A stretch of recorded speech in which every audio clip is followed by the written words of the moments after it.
দেখ, good morning বন্ধুরা, সকলে কেমন আছো? আশা করি সকলে ভালো আছো। তোমাদের ভালোবাসায় আশীর্বাদে আমরাও ভালো আছি, বাড়ির সবাই। দেখো, আজকে দারুণ একটা রেসিপি নিয়ে এসেছি। সজনে ফুল দিয়ে বিভিন্ন রকমের রেসিপি করব। তার জন্য দেখো, আমি সজনে ফুল সুন্দর করে ধুয়ে নিয়েছি। হ্যাঁ, বেছে ধুয়ে নিয়েছি। এবার সজনে ফুলটা আমি কি করব বলো তো, সিদ্ধ করে নেবো একটু। এই সামান্য জল দিয়েছি, কিন্তু জলটা পুরো শুকিয়ে যাবে।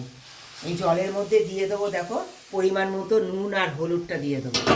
হ্যাঁ, দিয়ে এটা একেবারে পুরো সিদ্ধ করে নেবো আমি। একদম বয়েল হয়ে যাবে। তোমরা আমার সঙ্গে থাকো, আশা করি তোমাদের খুব ভালো লাগবে, জানো রেসিপিটা।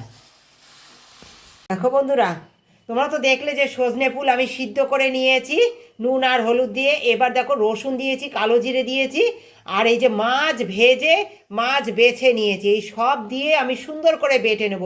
এতেতেও লবণ দেওয়াই আছে, মাছেও লবণ দেওয়া আছে, তাই আমি এখন এখানে লবণ অ্যাড করছি না। এরপরে এটাকে আরও কি করে সুস্বাদু করি, যেটা আমার সঙ্গে থাকো। দেখো, সুন্দর করে এটা বেটে নেব।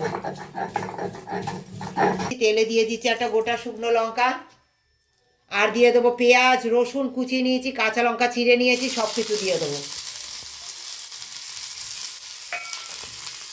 দেখো, চিনি দিয়ে দিলাম, যেহেতু এটা চিটকিন ভাব লাগে অনেকের। তোমরা দিলেও হয়, না দিলেও হয়। যাদের মনে করো সুগারের প্রবলেম, না দিলেও হবে। আমরা তো দেই না, খালি তোমাদের শো করার জন্য আমি জাস্ট দিয়েছি, কিন্তু আমি দেই না। সজনে ফুলের কোনো কিছুতে দেই না। ওই চিটকিন যে ভাবটা, সেটা আমি রেখেই খাই সাধারণত। এটা একটু হালকা ভেজে নেবো। দেখো বন্ধুরা, এই পেঁয়াজের মধ্যে এবার আমি একটু লবণ দিয়ে দেবো, পেঁয়াজটা নরম হওয়ার জন্য। ভেজে নিয়েছি। এবার এই যে আলু সিদ্ধ করে গ্রেট করে নিয়েছিলাম, হ্যাঁ, এই আলু সিদ্ধটা এর মধ্যে দিয়ে দেবো, দিয়ে একটু মাখিয়ে নেবো।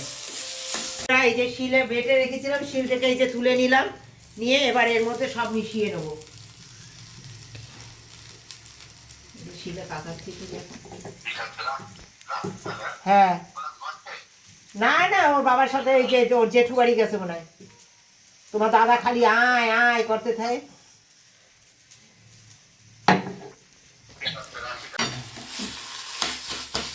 দেখো বন্ধুরা, এই যে সুন্দর আলু দিয়ে এটা এবার মেখে নেব। কেমন লাগছে আমার এই মাখার রেসিপি, অবশ্যই তোমরা কমেন্ট করে জানিও, অবশ্যই জানিও। আর তোমরা এইভাবে করে খেও, একেবারে তেল ঝাল কম দিয়ে এইভাবে করে একবার বাচ্চাদেরও দিয়েও তোমরাও খেও। এই সময় এটা খেতে হয়, তোমরা সকলেই জানো, বলার কিছু নেই। হ্যাঁ, যদি ভালো লাগে একটা কমেন্ট দিও, একটা লাইক দিও। সকলে খারাপ লাগলেও একটা কমেন্ট দিও যে খারাপ লেগেছে রেসিপিটা। আর যদি ভালো লাগে তাতেও একটা কমেন্ট দিও। তোমাদের সেই কমেন্টের অপেক্ষায় আমি থাকি।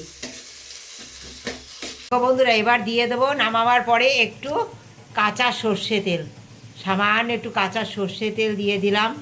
হ্যাঁ, কেমন লাগছে আমার এই রেসিপি একবার বলো তোমরা। যদি ভালো লাগে, বন্ধু হয়ে ভালোবাসা দিয়ে আমার পাশে থেকো।